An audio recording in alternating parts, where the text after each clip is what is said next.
This is the best Zara Spook setup I've done yet with frog hooks, and I can't wait to tell you about it. If you're interested in catching some big bass, pay attention to this right here. It's high time that I teach you how to use the Head and Zara Spook. The Head and Zara Spook has been around forever. It is an antique lure. It's been around for ages, but it's still sold today, and it's still very popular. It catches a lot of fish today, as a matter of fact.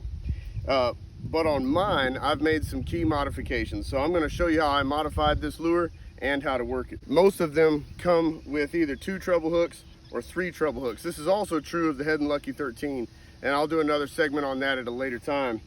But what I want you to do is take off the factory hooks from Head. They're not particularly good hooks anyway, and they get hung up a lot. You have to set the hook on them really, really hard because they're not particularly sharp. So what we're going to do, take the factory hooks off, use a 3/0 frog hook. These are from Gamagatsu. When they come out of the package, they're tighter. So I'm going to spread them out, flatten them out like that, and then I open the hooks. Up. So they come out of the package shaped like that. Open them up to about like that. The hooks come pointed in a little bit, like they would on a frog. Open those up a little bit to where they're straight out to the sides. Now, originally, on this particular model, it comes with 2 treble hooks.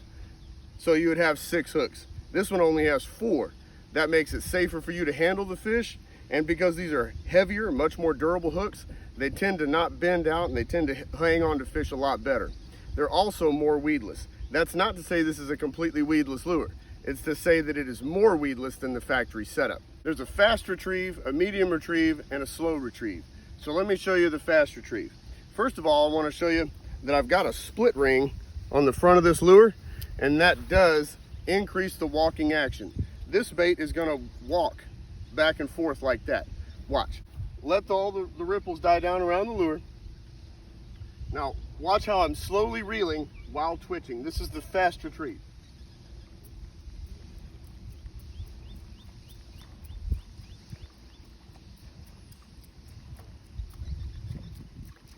Medium retrieve. This one is going to be a 10 and a 2. 10 twitches, 2-second pause. 10 twitches, 2-second pause. 1, 2, 3, 4, 5, 6, 7, 8, 9, 10. 1, 2. 1, 2, 3, 4, 5, 6, 7, 8, 9, 10. 1, 2. 1, 2, 3, 4, 5, 6, 7, 8, 9, 10. 1, 2. The slow retrieve. This is a 5-5. 5 twitches, 5-second pause.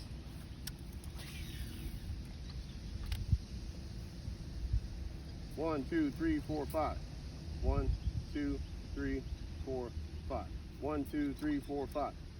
1, 2, 3, 4, 5. 1, 2, 3, 4, 5. 1, 2, 3, 4, 5. 1, 2, 3, 4, 5.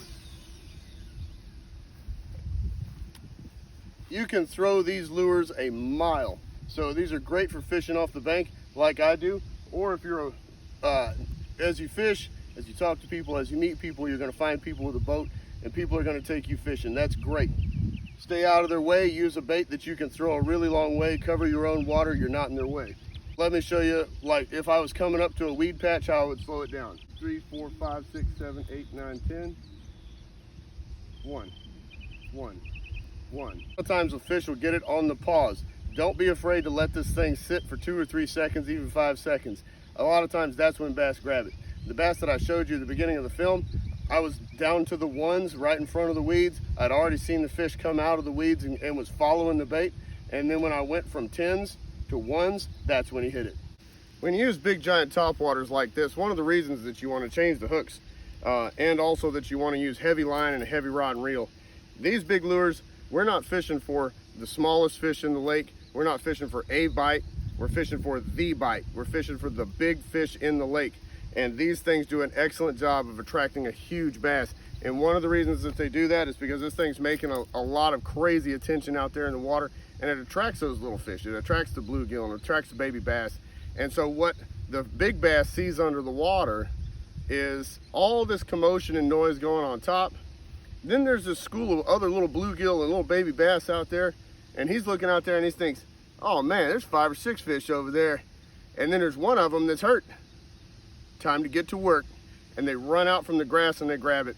Or they come straight up from underneath it and they grab it. Fish are notorious for following lures like the Zara Spook and the Head and 13, Lucky 13. So I highly suggest that you stop it fairly often, because a lot of times that's when you get the strike, is when that bait stops for a few seconds and that bass goes, here's my chance, pow, and they nail it. One of the great reasons to use these big giant topwaters is that when big bass hit them, it is fantastic to watch. It is absolutely heart-pounding strikes on these big lures, particularly when big bass decide they want a piece of it. We're talking about bass that are going to eat the entire lure and right out of the surface, and it is amazing to watch. Furthermore, because this is a fairly active bait, then if you miss a fish on the first blow up, a lot of times they're going to come right back and hit it again. The bass I showed you this morning hit this lure 3 times in succession. Zara Spooks and Lucky 13s are famous for catching bass where you didn't think there was probably a bass. These things regularly catch bass in 6 to 10 feet of water, where bass can really see this thing and hear this thing way up there at the top from a long way away. So don't be afraid to cast this thing out in the middle of the pond, out in open water. If you're out on a boat and you see on the depth finder that you're in 12 feet of water and there's big, huge standing up trees everywhere, nothing says you have to be fishing on the bottom. That's a perfect place to run one of these big topwaters up through the trees. A lot of times there's big bass in those trees, but they're suspended up near the surface looking for shad. Shad are up near the surface and they're swimming around unawares in big schools, and these big bass sit in the shadows of those trees and they jump out and grab things. So give him one of these to chew on. There you have it, folks. There is how to fish a highly modified Zara Spook. Go out and catch some big bass.